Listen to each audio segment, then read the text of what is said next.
9번 양변에 x는 0을 넣어서 우변이 상수항은 0이다 라는 생각을 못했다. 10번 깔끔하게 못 풀고 빙글빙글 풀다가 시간 날렸다. 11번 속도랑 가속도 아직 공부 완벽하게 안 됐다. 12번 비주얼 보고 그냥 넘겼다. 13번 차함수였는데 x는 3이 대칭축이란 걸 몰랐다. 14번 그거 시험 시간엔 안 보였는데 끝나고 보니까 풀렸다. 15번 gx가 x 또는 fx라는 것까지만 구했다. 20번 t, 파이, x, k 문자가 너무 많아서 제꼈다. 21번은 특수인데 a를 4라고 했다. 22번 a1부터 계산했는데 꼬였고 모든 항이 0이라는 걸 놓쳤다. 네, 안녕하세요. 어필셜입니다. 시험이 끝나고 나면 별의별 이유가 다 나오죠. 근데요, 그때가 지나면 사실 큰 의미가 없습니다. 시험은 그 순간 거기서 끝을 내야 됩니다. 지금 필요한 건 지금 이걸 왜 틀렸는지 그걸 정확히 아는 거, 그거를 해야 6월 모의고사 때 바뀔 수 있습니다. 자, 그럼 이제 본격적으로 등급 컷부터 보면서 얘기 한번 해볼게요. 자, 충격적이죠? 너무 낮아요, 커트라인이. 아무리 재수생을 빼도 이 고3만 시험을 봤다고 해도 너무 못합니다. 자, 조금 더 구체적으로 얘기를 해볼까요? 여기에 5월 모의고사 시험을 본 학생 100명이 있다고 해보면 이 중 5등급 미만인 학생들은 공부를 그렇게까지 열심히 했다고 볼 수 없겠죠. 제외합시다. 그럼 남은 사람은 상위 4%까지 1등급, 11%까지는 2등급, 23%까지 3등급, 40%까지 4등급, 그리고 나머지는 5등급을 받습니다. 자, 가장 애매한 등급대가 이 학생들이죠. 3등급에서 4등급 사이. 등급 컷을 보면 거의 반타작만 하면 됩니다. 근데 아직도 각종 엔제 타령, 인간 커리 타령을 하고 있습니다. 이 수학에선 2점, 3점만 다 맞춰도 48점을 받을 수 있는데요. 여러분들이 보고 계시는 이 화면을 보세요. 1번부터 8번, 16번부터 19번, 그리고 23번부터 27번까지 맞추면 48점이 확보됩니다. 여기에 나머지 문제들을 찍어서 맞을 수도 있고 솔직히 쉬운 4점짜리 3개 정도만 더 맞춰주면 60점이 확보됩니다. 이 소중한 60점은 1, 2등급으로 가는 기본 발판이 되고 3등급을 확보하는 가장 확실한 전략입니다. 하지만 대부분의 수험생들은 이걸 위한 연습은 전혀 하고 있지 않습니다. 만약 내가 3등급이 안 된다면 혹은 1, 2등급을 힘겹게 도달한다면 이 연습을 해보는 건 어떨까요? 제 유튜브 멤버십을 통해 시험지 다운로드와 해설 강의를 보실 수 있습니다. 자, 그럼 이제 본격적으로 시험지의 전반적인 총평을 해보도록 하겠습니다. 자, 첫 번째로 공통 1번부터 8번, 16번부터 19번 이것들은 유형서로 커버되는 수준으로 만약에 이 중에 어려웠다 싶으면 기본 개념부터 다시 봐야 되고 센 같은 유형서를 풀어야 되는 레벨입니다.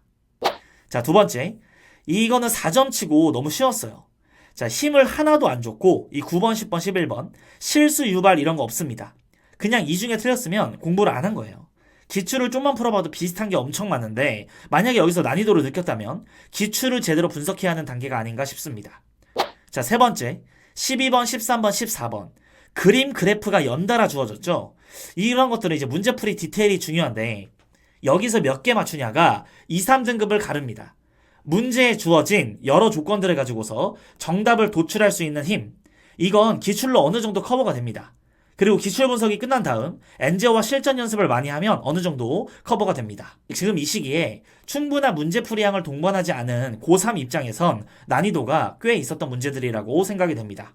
앞으로 잘해야겠죠. 자, 네 번째, 15번, 21번 문제에 나오는 표현이 생소하지 않고 기존에 봤었던 거다. 그리고 결국 특수한 포인트를 물어보고 있어서 소재는 참신하지 않은데 이것도 그런 분석이 잘 되어 있는 상위권 입장이고 중위권은 일단 이 비주얼부터 압도돼서 손을 못 대지 않았을까 싶습니다. 자, 다섯 번째, 20번, 22번 이건 진짜 기출에 엄청 많이 나오는 단골 유형들이죠. 거의 등급대에 상관없이 평소에 연습을 조금만 했으면 누구나 도전해볼 만한 문제였다. 난이도도 그렇게 높지 않은데 대부분 계산 이슈가 있었을 거라고 봅니다. 근데 뭐 끝나고 나서 계산 타령하면 누가 봐주는 것도 아니고 원래 계산 잘하는지 그런 거 보려고 나오는 문제라서 그 자체가 실력입니다. 이런 거 현장에서 진짜 실수하지 마세요. 자, 여섯 번째, 이제 확통에 대한 얘기를 좀 할 건데 28, 29, 30번 볼게요. 자, 28번은 이 3과 6을 기준으로 생각을 해야 되고 29번은 둘씩 묶어야 된다는 거, 그리고 30번은 전구가 다 꺼져 있는 상태에서 결국은 다 켜져야 한다는 걸 캐치해서 결국 6이 눌려야 된다. 이런 문제 푸는데 치명적인 포인트들이 존재했어요. 여러분들이 평소에 안일하게 생각했던 확통이 난이도가 좀 올라갈 수 있음을 보여주는 시험지였다고 생각합니다. 분명 까다로운 부분들이 있었어요. 자, 그 다음에 이제 미적분 28, 29, 30을 볼게요. 자, 여전히 초킬러는 없었으나 전반적으로 묵직하고 기출 재탕 소재라서 상위권한테는 수월한 반면에 2, 3등급 이하는 굉장히 어려웠을 거고, 이 미적분답게 계산도 좀 있는 편이라 고생 좀 했을 것 같아요. 진짜 미적에서 평소에 3개에서 4개 정도씩 틀리는 친구들은 확통런을 진지하게 고민해보는 걸 추천합니다. 자, 여러분, 모의고사는 말 그대로 모의고사입니다. 현재 점수보다 앞으로의 방향이 중요한데요. 이번 시험으로 얻은 게 있다면 6월 모의고사에 바뀔 수 있습니다. 근데 아무것도 안 하고 열심히 해보자라는 말만 반복하면요, 6월, 9월 수능 똑같은 실수 반복하게 됩니다. 지금부터는 그냥 공부한다가 아니라 정말 수능에 나오는 방식으로, 수능의 맞춤으로 수능처럼 공부하셔야 됩니다. 네, 여러분들 모두 5월 모의고사 보느라 다들 수고 많으셨고, 제 해설 강의 올라와 있으니 피드백을 하면서 다 여러분 걸로 만드시고 넘어가시길 바랍니다. 문제 풀 때 했던 수많은 아쉬운 순간들을 6월 모의고사에는 느끼지 않도록 잘 대비하셔서 공부하시기를 바랍니다. 네, 그럼 이제 오늘도 이렇게 영상을 봐주신 우리 수험생 여러분께 감사의 말씀을 드리면서 지금까지 어피셜이었습니다. 감사합니다.